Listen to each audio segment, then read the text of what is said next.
Investment Properties 101, how to finance your real estate ventures.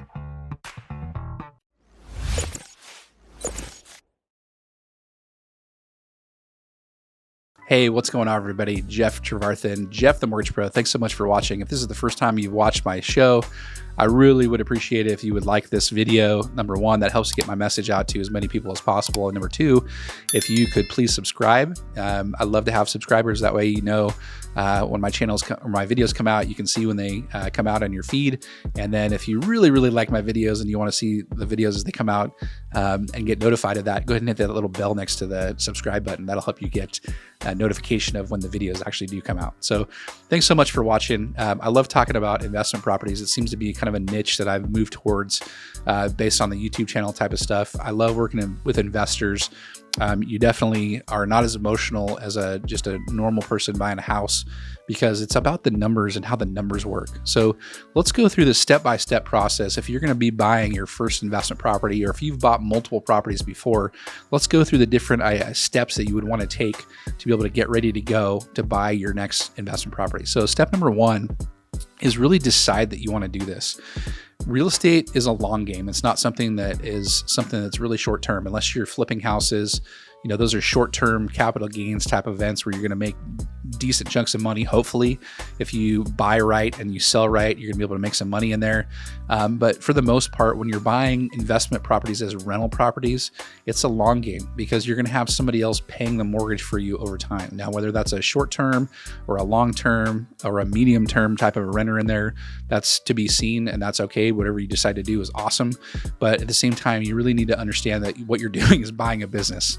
And you want the business to make money. That's the whole goal of the business. Is it's not to lose money, it's to make money. So keep that in mind when you really decide that you want to do this when you're buying a rental property. Is just decide that this is what you want to do. Step number two is to determine your budget. Things to consider that you should probably be aware of when you're buying investment properties. You're going to need anywhere from 15 to 25% down. 15 at a very minimum. That's a conventional loan. You're still going to have mortgage insurance on that if you use 15% down. 20% is a little bit better than 15% down because you're not going to have mortgage insurance, but the most optimal pricing you'll get when you put 25% or more down on the property. And you're also going to need cash to close. So not only are you going to have the money that you're going to be putting as a down payment, there's also going to be extra cost associated with buying that property. And those are definitely things to consider. And a lot of times when you're buying a rental property, banks want to see what's called reserves. That's money left over. It could be in the bank, it could be in stocks, bonds, 401ks, all of those different things that are in there. But for the most part, make sure that you have determined your budget. Things like debt to income ratio matters, credit scores matter, and then again, those reserves definitely matter. So that's step number two, determine your budget. Step number three is determine where you want to buy. It doesn't have to be local. I know that, I'm in California and it's really expensive where I live, and the numbers just don't pencil to try to buy properties in a lot of areas of California. To have a huge mortgage and to have a renter in there that's paying a huge rent, but at the same time, it's probably not going to be as much as what that mortgage payment is. So you have negative cash flow going into it. So decide where you want to buy. It doesn't have to be local. It can be local, obviously, and that makes it a little bit easier. But with the way that technology is these days and the connections that I have across the country, and I know a lot of people have across the country, you can definitely find properties that are out of state. Okay. There's lots of opportunities in smaller markets. So keep an eye on those different places. Step number four is you want to get pre-approved by me. I would love to do your investment property loan for you.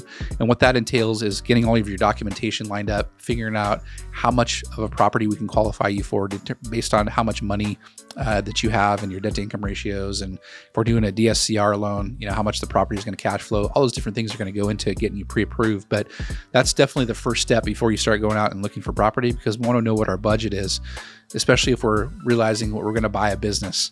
So you want to know what that budget is. Okay.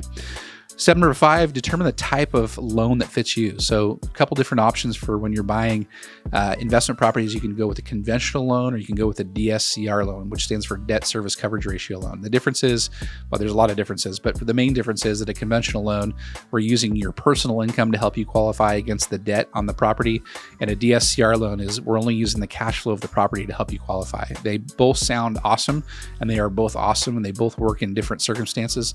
So make sure that when you're talking and your mortgage advisor that they give you the different options of which one looks better for you, and compare the two. Step number 7, make offers. Once you have that pre-approval ready to go out and start, firing away. It's some markets you're going to have to pay asking or over asking price, and other markets you're not. You're going to have to be able to pay under asking. You're going to be able to get some seller credit to help you cover some closing costs in a lot of those different instances. So if you're buying out of the area, some of the things that you really, really want to rely on are inspections, and use your chosen realtor to help guide you on whether this property that you're buying out of state, especially if you're not able to see it, is a good investment for you. Definitely lean on those people that are experts in those different types of markets. And then also remember that you're essentially, again, buying a business. So try to take the vanity and emotion out of the equation. We want to just make sure that the numbers work, because ultimately that's what tells the tale of whether your property is going to cash flow for you or not. So take that emotion of buying, a personal residence out of this and just use the numbers to help guide you going forward. Step number 8, we want to close the deal as quickly as possible. You want to, your monthly mortgage payment is made in arrears, remember, so that, like, let's say you close on the 15th of the month. When you close, you're going to pay prepaid interest from the 15th to the 30th of the month. And then your first mortgage payment skips that first month payment, and then it's usually going to be the following month of your mortgage payment. But if we close quickly on the property and you can get a renter in there sooner rather than later, you can get rent going before you actually have to make a mortgage payment, which is super ideal, that you have money coming in before you have to start putting money going out on that property. And hopefully it's a cash flowing property, so the mortgage money the money that's coming in terms of rent is going to be more than the money that you're spending on your existing mortgage. And then lastly, we want to do this over and over and over again. Once you get the hang of it, once you get the idea that you really want to do this, you're going to get excited and you're going to want to go out and find the next deal. Just got to save up enough cash to keep moving it forward. There's lots of different ways to invest in real estate. This is just the basics of them. You can raise money for different types of deals. You have other investors work together. There's different ways to find properties. They don't have to always be listed on the MLS. You can find them in tons of different locations, and we can go into that in another detail video, but let's stick with the basics for today.